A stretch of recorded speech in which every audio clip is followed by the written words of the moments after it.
tara. Ito na, magpa-pray na tayo. Okay. One by one. One by one. Ayan na. Na, may pumasok na, Papo. Ayan na, may nagugutom na. May nagluto na. Luto na, unti na lang. Tagal naman yan, Papo. Ay, may magugulo na naman. Punas pawis naman. Para... Punas mo nga, mami. Punasan mo ng pawis.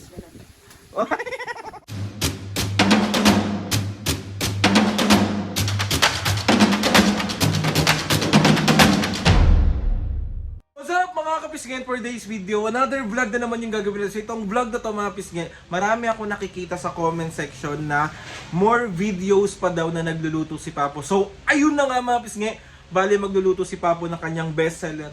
Bestseller!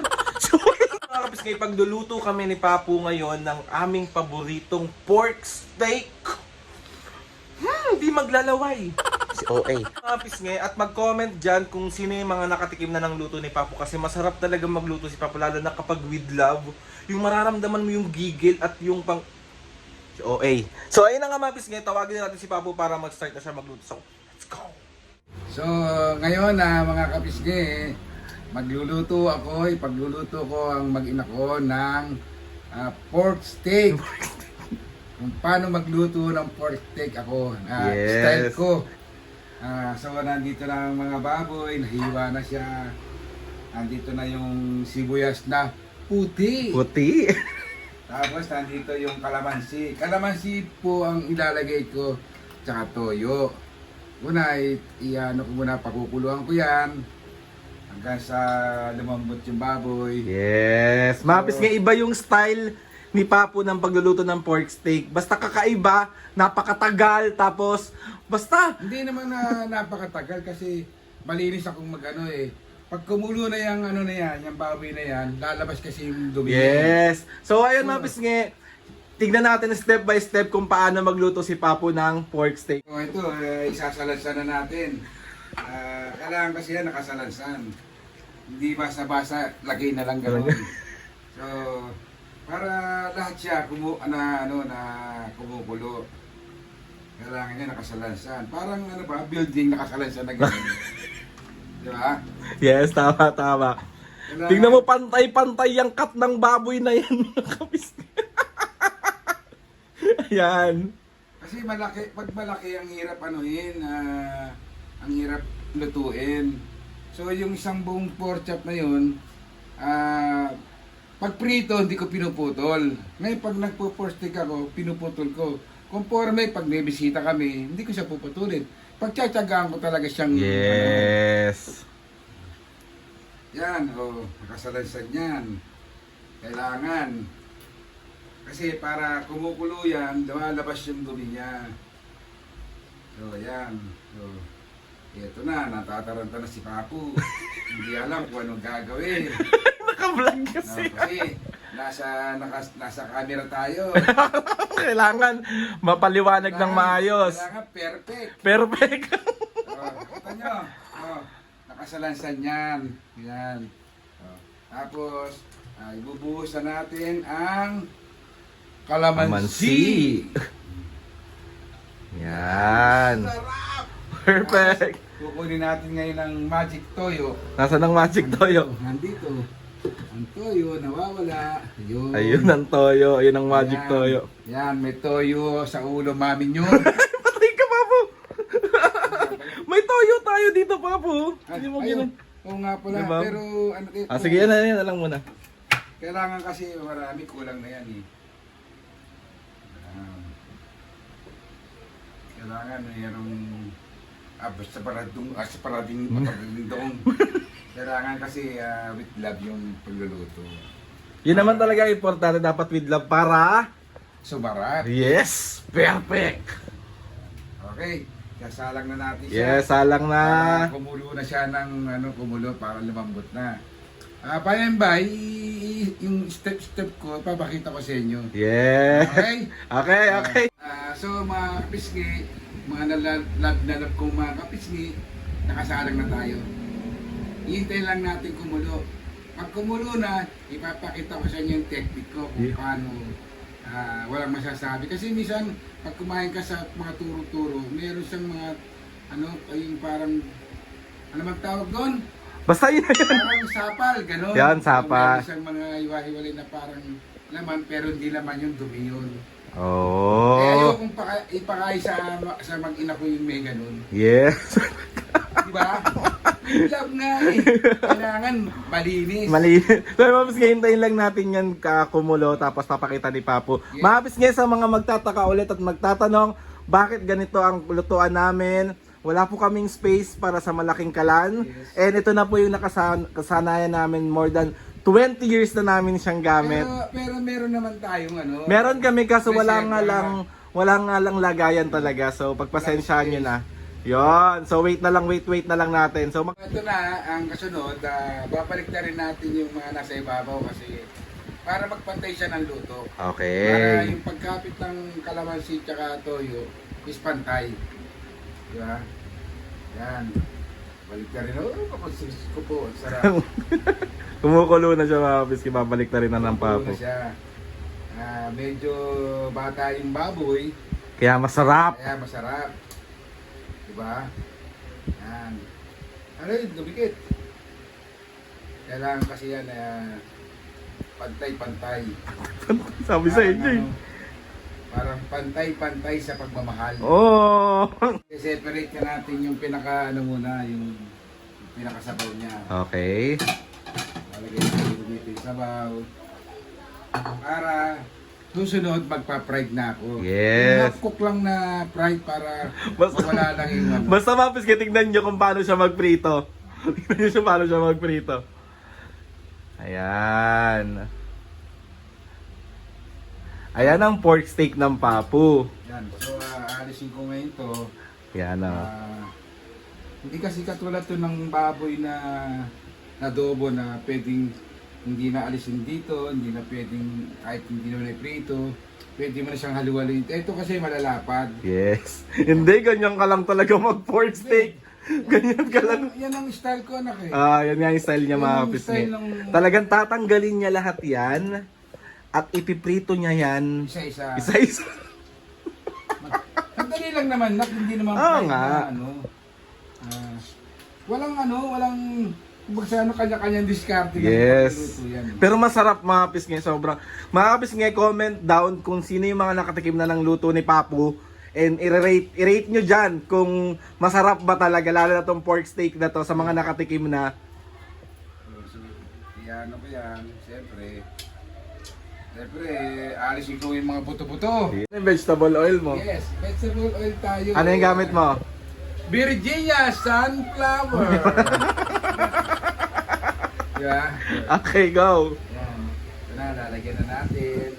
Para yung pinagprituhan yan, pagka na-fried na natin itong mga baboy, tsaka ko ngayon ilalagay yung ano, sasalain ko pa yan, papakita ko sa inyo, sasalain ko pa. Kung yan na yung magiging mantika niya, mga Oo, kapisngi. yun ang Yan magiging na. mantika niya na.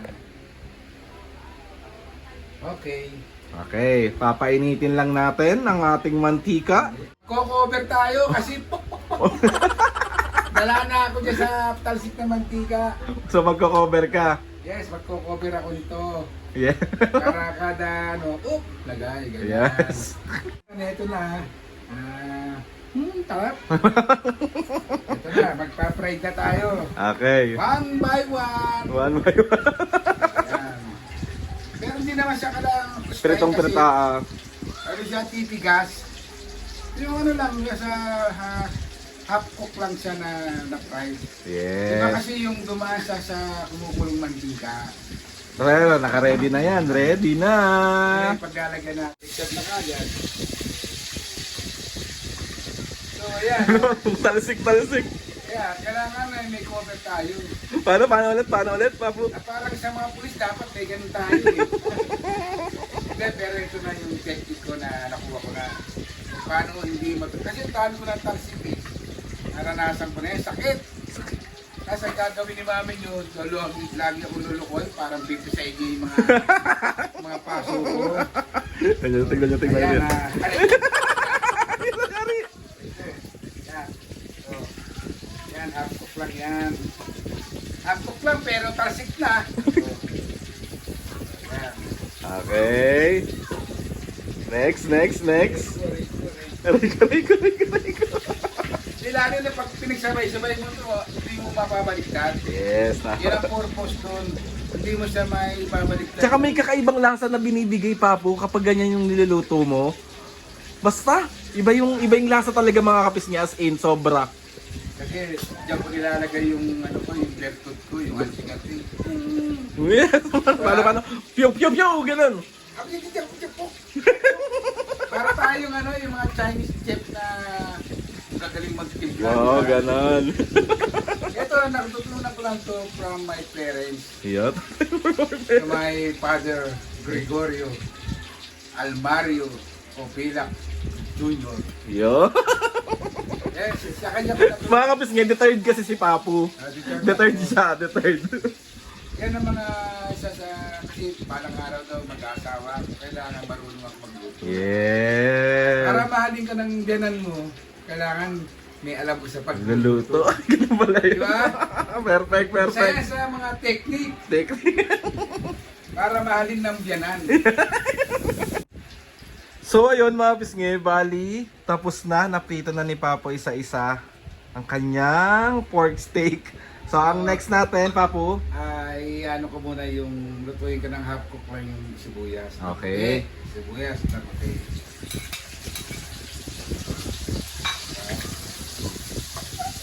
Para ano siya, yung mag-iwa-iwalay. Ayan na, may pumasok na Papo. Ayan na, may nagugutom na. May nagugutom na. Luto na, unti na lang. Tagal naman niya, Papo. Wala nga eh. Ay, may nagugulo na naman. Punas pawis naman para... Punas mo nga, mami. Punasan mo ng pawis. Ay. Gutom ka na, may. Paano yung mukha ng gutom? Inuba ka. Ayan. Ayan. Sakis ni mami nyo. Kulang pa daw dat isa pa eh. Bawa. Wow.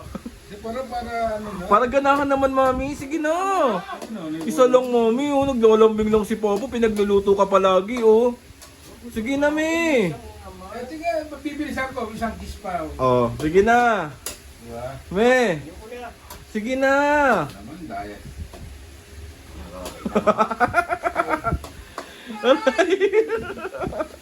Okay, yan. Tapos yan, Papo.